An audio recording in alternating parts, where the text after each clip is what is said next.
AG ನ್ಯೂಸ್ಗೆ ಸ್ವಾಗತ. ನಕ್ಸಲರು ಮುಖ್ಯವಾಹಿನಿಗೆ ಬಂದು ಬದುಕು ನಡೆಸಲು ಒಪ್ಪಿದ್ದು ಸ್ವಾಗತಾರ್ಹ. ಅವರನ್ನ ಶರಣಾಗತಿ ಮಾಡಿಸಿದ್ದು ಒಳ್ಳೆಯ ಕೆಲಸ.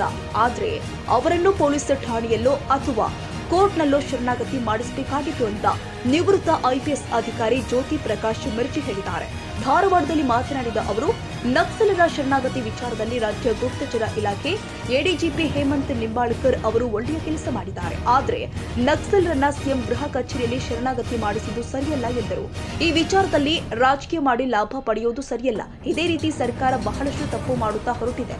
ನಾನು ಕೂಡ ಈ ಹಿಂದೆ ಸಾಕಷ್ಟು ಟೆರರಿಸ್ಟ್ಗಳನ್ನ ಅರೆಸ್ಟ್ ಮಾಡಿದ್ದೇನೆ. ಆಗ ಅವರನ್ನ ಠಾಣೆಗೆ ತಂದು ಅವರ ತಂದೆ ತಾಯಿಗೆ ಭೇಟಿ ಮಾಡಿ ಮಾತನಾಡಲು ಅವಕಾಶ ಕೊಟ್ಟಿದ್ವಿ. ಆದರೆ ಅವರನ್ನು ಸಚಿವರ ಹತ್ತಿರ, ಗೃಹ ಸಚಿವರ ಹತ್ತಿರ ಕರೆದುಕೊಂಡು ಹೋಗುವ ಕೆಲಸ ಮಾಡಲಿಲ್ಲ. ಈಗ ಸರ್ಕಾರ ನಕ್ಸಲರನ್ನ ಶರಣಾಗತಿ ಮಾಡಿಸಿದ್ದು ಸರಿಯಿದೆ. ಆದರೆ ಅದನ್ನ ಪ್ರಚಾರಕ್ಕಾಗಿ ಮಾಡಿದ್ದು ತಪ್ಪು ಸಂದೇಶಕ್ಕೆ ಕಾರಣವಾಗಿದೆ ಎಂದಿದ್ದಾರೆ. ಸರ್ಕಾರ ಇದರ ಕ್ರೆಡಿಟ್ ಪಡೆಯಲು ಹೋಗಿ ಈಗ ಸಮಸ್ಯೆ ಮೇಲೆ ಹಾಕಿಕೊಂಡಿದೆ. ನಕ್ಸಲರು ಮತ್ತು ಸರ್ಕಾರದ ನಡುವೆ ಏನು ಮಾತುಕತೆ ಆಗಿದೆಯೋ ಗೊತ್ತಿಲ್ಲ. ಪರಿಹಾರ ಏನು ಕೊಡಬೇಕು ಅಂತ ಮಧ್ಯಸ್ಥಿಕೆ ವಹಿಸಿದವರಿಗೆ ಗೊತ್ತಿರುತ್ತೆ. ಅದಾದ ನಂತರ ಅವರು ಶರಣಾಗತಿ ಆದ್ಮೇಲೆ ಏನೇ ಕೊಟ್ಟರೂ ತಪ್ಪಲ್ಲ. ಇದು ಗುಪ್ತಚರ ಇಲಾಖೆ ಆಪರೇಷನ್. ನಕ್ಸಲರನ್ನ ವಿಧಾನಸೌಧದಲ್ಲಿ ಕೂಡ ಶರಣಾಗತಿ ಮಾಡಿಸಬಹುದಾಗಿತ್ತು. ಒಂದೊಂದಕ್ಕೆ ಒಂದೊಂದು ಸ್ಥಾನ ಇರುತ್ತೆ. ಜಿಲ್ಲೆಯಲ್ಲೇ ಶರಣಾದ್ರೆ ಜಿಲ್ಲಾಧಿಕಾರಿ ಬಳಿ ಹೋಗಿ ಶರಣಾಗತಿ ಆಗಬೇಕು. ಜಿಲ್ಲಾಧಿಕಾರಿ ಜಿಲ್ಲೆಗೆ ಧಣಿ ಇದ್ದಂತೆ ಎಂದು ಸರ್ಕಾರದ ನಡೆ ವಿರುದ್ಧ ಮಿರ್ಜಿ ಕಿಡಿಕಾರಿದ್ರು. ಮೊನ್ನೆ ನಕ್ಸಲ್ಸ್ನ ಸರೆಂಡರ್ ಮಾಡಿದ್ರು. ಭಾಳ ಒಳ್ಳೆ ಕೆಲಸ ಮಾಡಿದ್ದಾರೆ. ಸ್ಪೆಷಲಿ ಇಂಟೆಲಿಜೆನ್ಸ್ ಚೀಫ್ ಯಾರು ನಿಂಬಾಳ್ಕರ್ ಇದ್ದರು, ಇಲ್ಲೇ ಇದ್ದರು ನಿಮ್ಮಲ್ಲೇ ಬೆಳಗಾಂನಲ್ಲಿ SP ನಿಂಬಾಳ್ಕರ್ ಒಳ್ಳೆ ಕೆಲಸ ಮಾಡಿದ್ದಾರೆ. Is A very good work. ಆದರೆ ಆ ಪ್ರೊಸೀಜರ್ ಸರಿ ಹೋಗಿ ಅಲ್ಲಿ ಹೋಗಿ ಅವರೇನು ಅವ್ರನ್ನ ಸರೆಂಡರ್ ಮಾಡಿದ್ಮೇಲೆ ಪೊಲೀಸ್ ಸ್ಟೇಷನಲ್ಲಿ ಮಾಡಬೇಕು, ಇಲ್ಲ ನ್ಯಾಯಾಲಯದ ಮುಂದೆ ಮಾಡಿಸ್ಬೇಕಾಯ್ತು. ಅವ್ನು ತೆಗೆದುಕೊಂಡೋಗಿ ಮುಖ್ಯಮಂತ್ರಿಗಳ ಕಚೇರಿಯಲ್ಲಿ ಮಾಡೋದು ಇದು. ಅದರಲ್ಲೂ ಏನು ಇವರು ಪಾಲಿಟಿಕ್ಸ್ ಮಾಡೋದಾಗಲಿ ಅಥವಾ ಅದರಲ್ಲಿ ಏನಾದರೂ ಬೆನಿಫಿಟ್ ತೆಗೆದು ಮಾಡಿರೋದು ಒಳ್ಳೆ ಕೆಲಸ. ಅದರಲ್ಲೇನು ಎರಡು ಮಾತು ಇಲ್ಲೇ ಇಲ್ಲ. ಭಾಳ ಉತ್ತಮವಾದ ಕೆಲಸ ಮಾಡಿದ್ದಾರೆ. ಸರೆಂಡರ್ ಮಾಡಿಸೋದು ಉತ್ತಮದು. ಬಟ್ ಅದನ್ನು ನಾವೇನೋ ಮಾಡ್ಕೊಳಕ್ಕೆ ಹೋಗಿ ನಮ್ಗೆ ಉಪಯೋಗ ಮಾಡ್ಕೊಂಡು ಹೋಗೋದು ತಪ್ಪಾಗ್ತದೆ ಅಂತ. ಅದು ಈ ರೀತಿ ಭಾಳಷ್ಟು ತಪ್ಪುಗಳು ಮಾಡ್ಕೊಂಡು ಹೋಗ್ತಿದ್ದಾರೆ. ಮತ್ತು ಇನ್ನು ಇರಬೇಕಾಗ್ತದೆ. ಈಗ ನಾವು ಮಾಡಿದ್ವಿ, ಎಷ್ಟೋ ಜನ ಟೆರರಿಸ್ಟ್ ಮಾಡಿದ್ದೀವಿ. ಕೆಲವು ಸಲ ಬೆಂಗಳೂರಿನಲ್ಲಿ ನಾನು ಮಾಡಿದಾಗ ಅವ್ರ ತಂದೆ ತಾಯಿನ ಬಿಟ್ಟಿದ್ದೀನಿ ಮಾತಾಡಲಿಕ್ಕೆ. ಸೆಲ್ನಲ್ಲಿ ನಾವು ಇಟ್ಕೊಂಡು ತಂದೆ ತಾಯಿನ ಬಿಟ್ಟಿದ್ದೀವಿ ಮಾತಾಡಲಿಕ್ಕೆ. ಆದರೆ ಅವ್ರನ್ನ ಮಂತ್ರಿಗಳ ಹತ್ರ ಕರ್ಕೊಂಡು ಹೋಗೋದು, ಹೋಮ್ ಮಿನಿಸ್ಟರ್ ಹತ್ರ ಕರ್ಕೊಂಡು ಹೋಗೋದು, ಇನ್ನೊಬ್ಬರು ದೊಡ್ಡವ್ರ ಹತ್ರ ಕರ್ಕೊಂಡು ಹೋಗೋದು ಮಾಡಿಲ್ಲ. ನಾನು ಹೇಳಿದ್ನಲ್ಲ, ಅವ್ರು ಮಾಡಿರೋದು ಕರೆಕ್ಟು. ಬಟ್ ಬರೀ ಪ್ರಚಾರ ಮಾಡೋಕ್ಕೋಸ್ಕರ ಏನೇನೋ ಮಾಡಿಬಿಟ್ರೆ ಅದು ಅಪಾರ್ಥ ಆಗ್ತದೆ, ತಪ್ಪು ಸಂದೇಶ ಹೋಗ್ತದೆ ಅಂತ ನಾನು ಹೇಳ್ತೀನಿ. ಅವ್ರೇನು ಕ್ರೆಡಿಟ್ ತಗೊಳಕ್ಕೆ ಹೋದ್ರೆ ಅದು ಉಲ್ಟಾ ಆಗಿಬಿಟ್ಟಿದೆ.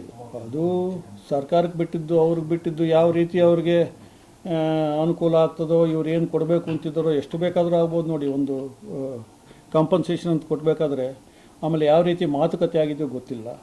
ಆ ಮಾತುಕತೆ ಪ್ರಕಾರ ಅವ್ರು ಮಾಡ್ಕೊಂಡು ಹೋಗ್ಬೇಕು. ಮಾತುಕತೆ ಸರ್ಕಾರ ಏನಾದರೂ ಒಂದು ಈ ಯಾರು ನೆಗೋಷಿಯೇಟ್ ಮಾಡ್ಲಿಕ್ಕೆ ಕಳಿಸಿದ್ರು ಅವ್ರ ಹತ್ರ ಏನು ಹೇಳಿರ್ತಾರೋ ಅದನ್ನು ಮಾಡಲೇಬೇಕಾಗ್ತದೆ.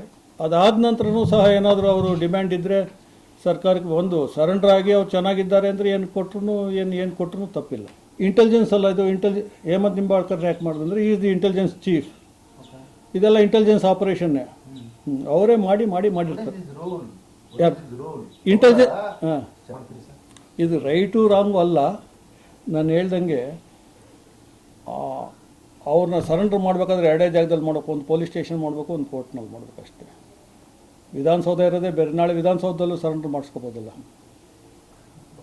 ಒಂದೊಂದಕ್ಕೆ ಒಂದೊಂದು ಸ್ಥಾನ ಇರ್ತದೆ. ಇಲ್ಲ, ಮ್ಯಾಕ್ಸಿಮಮ್ ಅಂದರೆ ಡಿಸ್ಟಿಕ್ನಲ್ಲಿ ಆಗಬೇಕು. ಡಿಸ್ಟಿಕ್ ಹೆಡ್ ಕ್ವಾರ್ಟರ್ಸಲ್ಲಿ ಬಿಫೋರ್ ದಿ ಡೆಪ್ಟಿ ಕಮಿಷನರ್. ಅದು ಹೈಯೆಸ್ಟ್. ಅದು ಡೆಪ್ಟಿ ಕಮಿಷನರ್ ಹತ್ರ ಹೋದರೆ ಈಸ್ ಎ ಜಿಲ್ಲಾಧಿಕಾರಿ ಅಲ್ಲ, ಜಿಲ್ಲಾ ದಣಿ. ಅದು ಮ್ಯಾಕ್ಸಿಮಮ್. ಅಲ್ಲೇ CM ಅವ್ರು ಹೇಳಿದ್ದು, CM ಅವ್ರ ಎಫರ್ಟ್ ಇರ್ಬೋದು, ಹೋಮ್ ಮಿನಿಸ್ಟರ್ ಎಫರ್ಟ್ ಇರ್ಬೋದು. ನಾನೀಗ ಸರ್ಕಾರದಲ್ಲಿಲ್ಲ, ನನಗೆ ಗೊತ್ತಿಲ್ಲ ಯಾರ್ಯಾರು ಎಫರ್ಟ್ ಹಾಕಿದವರೆಲ್ಲ ಹಾಕಿರ್ತಾರೆ. CM ಮೇಲೆ ನಂಬಿಕೆನೂ ಇರ್ಬೋದು, ಎಫರ್ಟ್ ಹಾಕಿರ್ಬೋದು. ಮಾಡಿದ್ದು ತಪ್ಪು ಅಂತ ಹೇಳ್ತಿಲ್ಲ ನಾನು. ಅಲ್ಲಿ ಮಾಡಿದ್ದು ಸರಿ ಇಲ್ಲ. ಪ್ರಚಾರಕ್ಕೋಸ್ಕರ ಅಲ್ಲಿ ಮಾಡಿದ್ದಾರೆ. ಕ್ರೆಡಿಟ್ ತಗೊಳ್ಳಿ. ನೀವೆಲ್ಲ ಕ್ರೆಡಿಟ್ ಕೊಡ್ತೀರಿ. ಯಾರು ಕುಮಾರಸ್ವಾಮಿ ಅವ್ರು ಹೇಳಿದ್ದಾರಾ? ಕುಮಾರಸ್ವಾಮಿ ಅವ್ರು ಹೇಳಿದ್ರೆ ಸರಿಯಲ್ಲ, ನಾವೆಲ್ಲಿ ಅವ್ರು ಹೇಳಿ ಸರಿ ಅಂತಲೇ ಹೇಳ್ತೀವಿ. ನಾವಿನ್ನು ಬೆಳಗ್ಗೆ ನೀವು ಹೇಳಿದ್ದೆ ಗೊತ್ತು ನನಗೆ, ನಾನೇನು ನೋಡಿಲ್ಲ.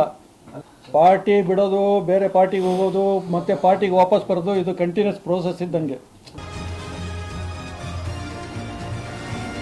ಕನ್ನಡಿಗರ ಮೆಚ್ಚಿನ ನಿಮ್ಮ AJ 24/7 ನ್ಯೂಸ್ ಕನ್ನಡ ವಾಹಿನಿ ಇದೀಗ ಟಿವಿಯಲ್ಲಿ ಲಭ್ಯ. ಒಂದು ವೇಳೆ ನೋಟಿಸ್ ಕೊಟ್ಟಿದ್ರೆ ವಾಪಸ್ ತಗೋತೀವಿ. ಇವತ್ತು ವಕ್ಫ್ ಪ್ರಾಪರ್ಟಿ ಅಂತೇಳಿ ಬರ್ತದೆ ಅಂತ ಹೇಳಿದ್ರೆ ರೈತರ ಬೀದಿಗೆ ಬದಲು ಏನ್ ಮಾಡ್ಬೇಕಾಗತ್ತೆ? ಯಾರು ವೋಟ್ ಹಾಕಲಿಲ್ಲ ಅಂದ್ರೆ ಗ್ಯಾರಂಟಿನೆಲ್ಲ ಸ್ಟಾಪ್ ಮಾಡ್ಬಿಡ್ತೀವಿ.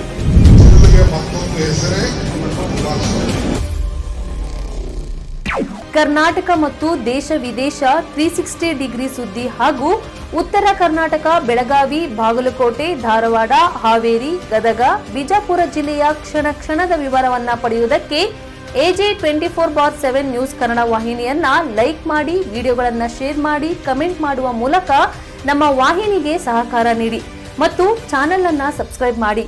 ಧನ್ಯವಾದಗಳು.